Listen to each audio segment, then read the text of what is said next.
Le module qu'on va voir maintenant, c'est la partie un petit peu plus animateur pour une EMJ. Donc l'animateur est un cas particulier qui n'a pas accès au back-end, ici présent. On va devoir basculer donc côté front, partie web pure.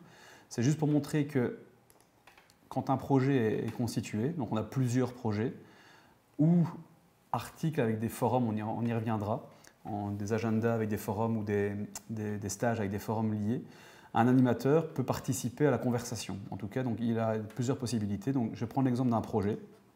Dans un projet Intel, on va dire qu'un certain animateur aurait une tâche à faire, to do, et on va l'assigner à l'animateur de la MDJ2 ici de test. On va simplement dire, voici ce que l'animateur a à faire. On va peut-être préciser quelques éléments, une date potentielle. Pour la semaine prochaine, il faut faire ça. Faire un petit message, test de message, pour montrer comment ça peut se composer une tâche d'un projet. On va sauvegarder et voir un petit peu ce qui se passe côté interface donc web de l'autre côté. Donc je me déconnecte, côté back-end. Donc en tant qu'animateur de la Maison des Jeunes numéro 2, j'ai été donc assigné à une tâche. Je vais normalement recevoir un email, ici je ne montre pas la partie email parce que les échanges ne se font pas, mais normalement j'ai reçu un email comme quoi j'ai été assigné à une tâche, un tel.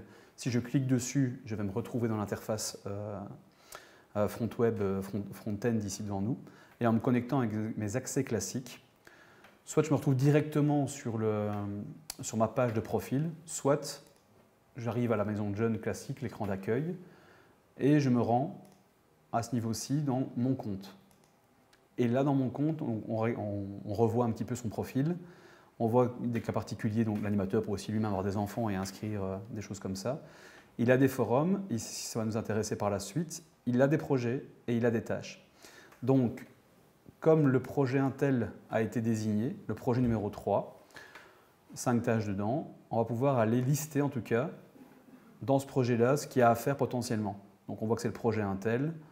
On voit qu'il y a potentiellement des tâches dessus et on voit toutes les tâches qu'il y a à réaliser par rapport au projet qui a été établi par les coordinateurs de la maison de jeunes.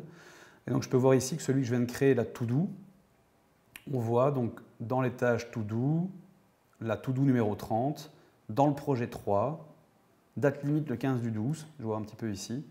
L'animateur, donc moi-même, devrait une petite description en plus, dire ah oui, il y a tout ça à faire, ok, je vais regarder un petit peu ce qu'il y a à faire.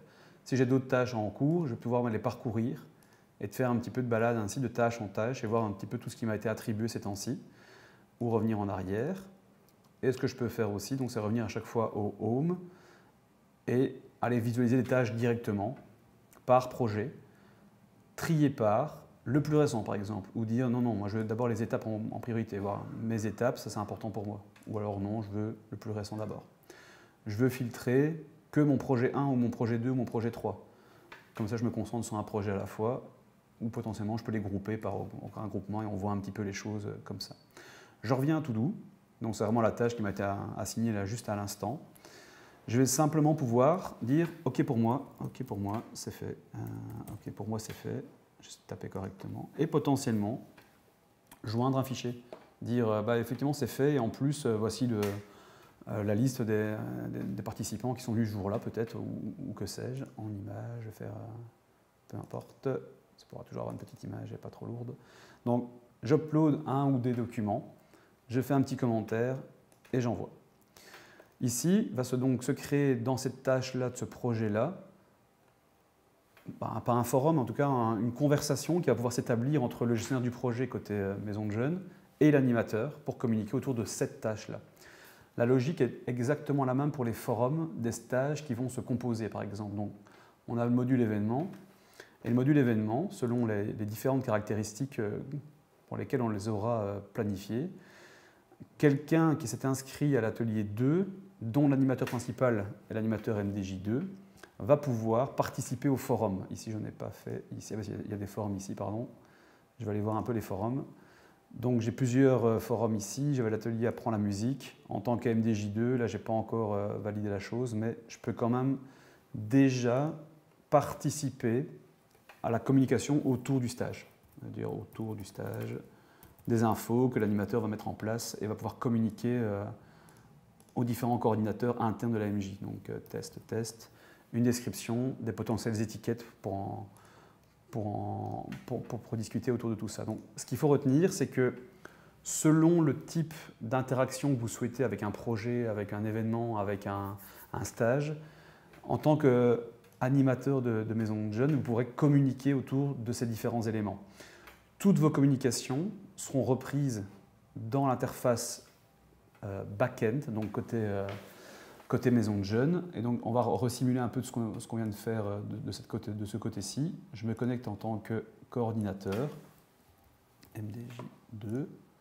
Et je vais aller voir, par exemple, pour le projet Intel, dans le projet 3, je sais que le to-do, il y a eu une communication faite par l'animateur MDJ2, OK pour moi, avec la pièce jointe qui a été notifiée. Donc, c'est pour montrer l'interaction qui est possible de faire entre les deux systèmes, qui est le même système et qui permettent de communiquer à ce niveau-là.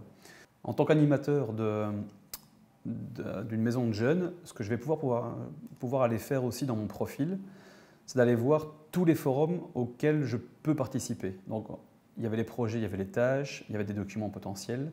Mais donc, il y a l'espace forum ici qui apparaît dans le menu aussi du site web complet. Et quand on va voir les forums, on va voir l'ensemble des différentes ateliers ou stages pour lesquels un forum a été activé.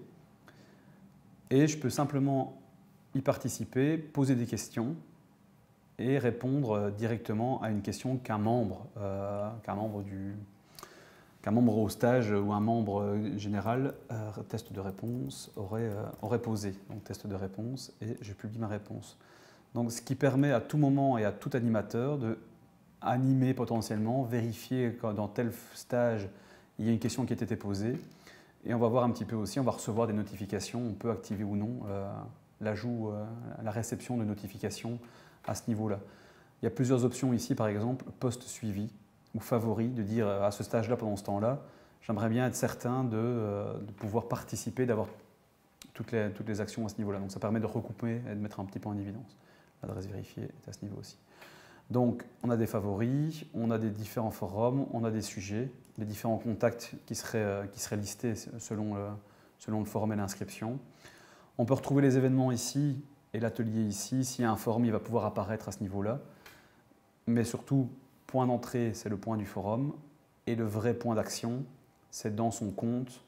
On voit les forums nouveaux auxquels on peut participer et ainsi de suite. Donc on va un petit peu voir tous les différents aspects. En tant que visiteur du site qui n'est pas inscrit, qui n'est pas connecté, on n'aura pas accès aux forums qui ont été créés par rapport à différents stages. Il faut vraiment se connecter et s'inscrire, ou s'inscrire en tant qu'animateur ou en tant que jeune.